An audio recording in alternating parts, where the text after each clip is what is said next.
Jangan lalu mani lungkui, biko mati ya mak.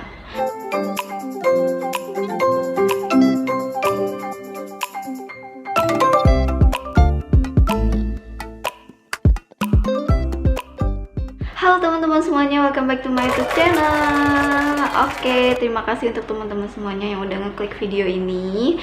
Dan di video kali ini guys, kita akan membahas mengenai beberapa ungkapan larangan dalam bahasa Minang part kedua ya. Sebelumnya untuk teman-teman yang belum nonton nih ungkapan larangan Minang part 1, bisa nonton di sini ya, bisa ngeklik video di atas sini, oke. Nah, sekarang kita akan membahas mengenai beberapa ungkapan larangan Minang part kedua, dimana di part ini kita akan membahas beberapa ungkapan larangan Minang yang agak horor ya guys ya. Nah, biar nggak lama-lama lagi, langsung kita cus membahas mengenai beberapa larangan ungkapan dalam bahasa Minang part kedua. Oke, ungkapan larangan dalam bahasa Minang yang pertama, jangan bersiul di malam hari, biko naya ulah. Nah, ini artinya guys, jangan bersiul pada malam hari, nanti ular bisa masuk ke rumah. Ya, jadi guys, di Minangkabau itu biasanya emak-emak, para ama-ama, orang tua atau orang tua itu pasti melarang anaknya dengan ungkapan-ungkapan yang cukup menakutkan guys, yang bisa bikin anak-anak menjadi takut dan jera untuk melakukannya lagi. Nah, misalnya dalam ungkapan ini guys, jangan bersiul di malam hari, biko naik ular. Jadi jangan bersiul di malam hari, nanti ular bisa naik ke rumah, bisa masuk ke rumah. Nah, itu kan serem ya. Nah, jadi sebenarnya guys, bersiul itu kan kegiatan yang santai ya, yang pas malam hari udah nggak ada kerjaan lagi, udah santai, tinggal nunggu tidur doang. Nah, banyak nih anak-anak mungkin yang iseng tuh gitu, iseng lagi ngumpul-ngumpul terus iseng bersiul lah ya pas malam hari.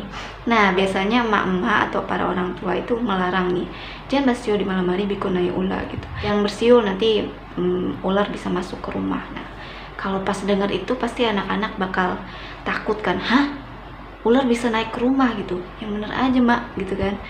Are you sure about that? Jadi makna sebenarnya dari ungkapan ini adalah kalau misalnya pas malam hari kita bersiul itu kan, malam hari itu kan waktunya untuk istirahat, untuk orang-orang misalnya pas lagi sholat, terus habis sholat terus istirahat ya kan, pas mau tidur. Kalau misalnya bersiul kan berisik gitu kan, jadi muncullah ungkapan dari orang tua bahwa ya jangan bersiul di malam hari, biko naya ular. Jangan bersiul pada malam hari, nanti bisa naik ular atau bisa masuk ular ke rumah gitu guys.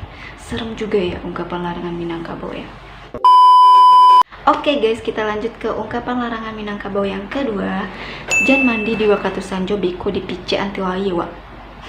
Jadi artinya adalah jangan mandi pas waktu senja, nanti kita bisa diganggu hantu air.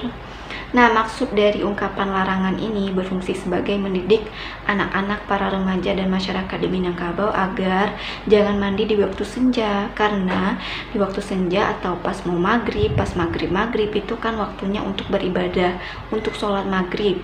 Nah, dan kita tahu bahwa sholat maghrib itu adalah waktunya sangat singkat ya nggak sih? Jadi kalau pas kita mandi di waktu maghrib, kita akan mengganggu waktu ibadah kita. Ibadah kita menjadi terburu-buru dan gak khusyuk gitu. Jadi muncullah ungkapan larangan ini guys. Dan juga larangan ini sebenarnya berfungsi untuk kesehatan ya. Jadi kalau mandi di waktu maghrib itu akan mengganggu kesehatan gitu guys. Nah, di ungkapan larangan ini sebenarnya masuk akal banget sih ya guys. Yang pertama, masalah kesehatan. Pasti orang-orang yang mandi pas mau maghrib, senja, apalagi juga mandi malam, itu pasti akan sedikit banyaknya mengganggu kesehatan gitu. Yang kedua, masalah ibadah.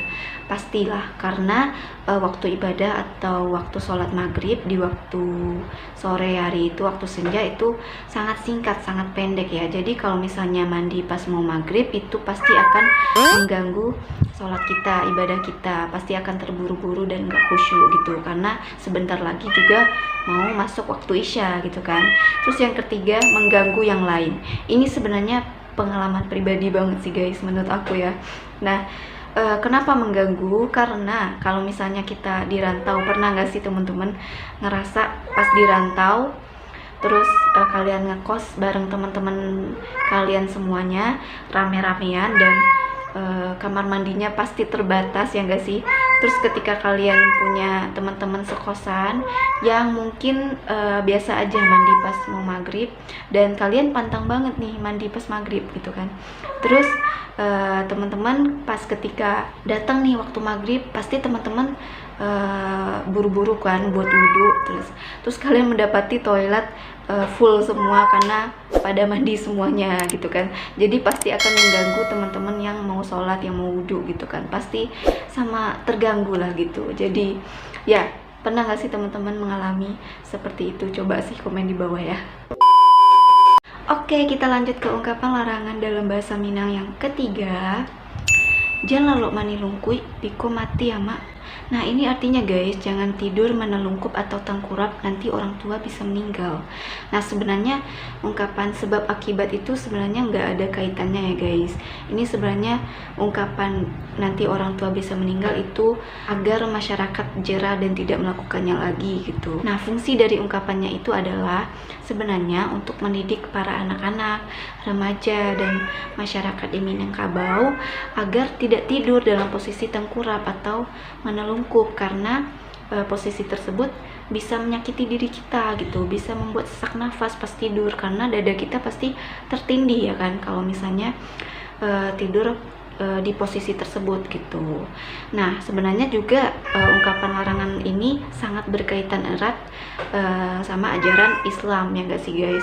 Rasulullah juga pernah melarang bahwa jangan tidur dalam posisi tersebut atau posisi tengkurap, karena itu posisi tidur yang tidak disukai sama Allah. Dan juga posisi tidur tengkurap itu posisi tidur para penghuni neraka ya guys. Jadi ungkapan ini sangat-sangat berkaitan erat juga sama ajaran Islam begitu guys.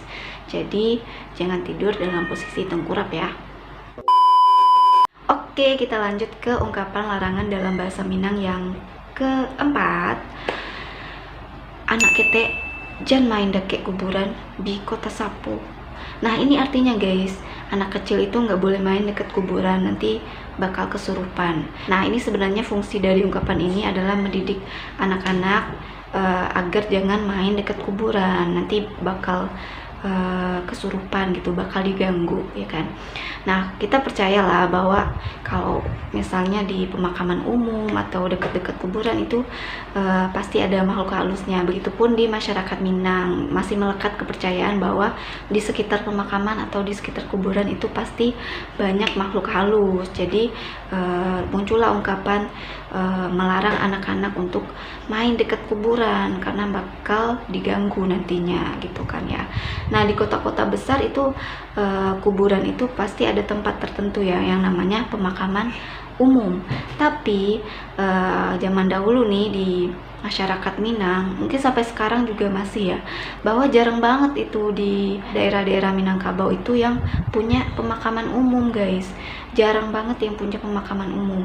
Nah kalau misalnya ada keluarga yang meninggal itu pasti dikuburnya di sekitar rumah keluarga tersebut, bisa itu di samping rumah atau di belakang rumah gitu kan. Jadi karena kuburannya di samping rumah dan di belakang rumah, jadi anak-anak mungkin gak sengaja gitu mainnya di samping rumah padahal sampingnya lagi ada kuburan, atau main gak sengaja di belakang rumah padahal di sekitar situ juga ada kuburan gitu. Jadi kalau misalnya orang tua ngelihat anak-anak main dekat kuburan pasti dilarang gitu, disuruh pergi, ayo ya main di tempat lain, jangan main dekat kuburan gitu. Jadi begitulah guys, ada ungkapan larangan dalam Minangkabau bahwa anak-anak jangan main dekat kuburan, nanti bakal kesurupan. Oke, segitu dulu videoku hari ini teman-teman semuanya. Terima kasih untuk teman-teman semuanya yang sudah menonton sampai akhir video ini ya. Semoga bermanfaat, ambil baiknya, buang buruknya ya. Dan saling menghargai aja budaya dan istiadat masing-masing daerah kita ya, karena Indonesia itu punya beragam budaya dan adat istiadat, jadi kita harus saling menghargai ya teman-teman. Dan jangan lupa like video ini jika kalian suka, dan dislike aja kalau misalnya kalian gak suka dengan video ini ya. Terima kasih. Jangan lupa subscribe untuk teman-teman yang suka dengan channel ini, dan boleh komen juga di bawah untuk teman-teman yang punya saran video apa lagi nih yang menarik tentang Minangkabau. Dan ya, sampai jumpa di video selanjutnya. Bye bye.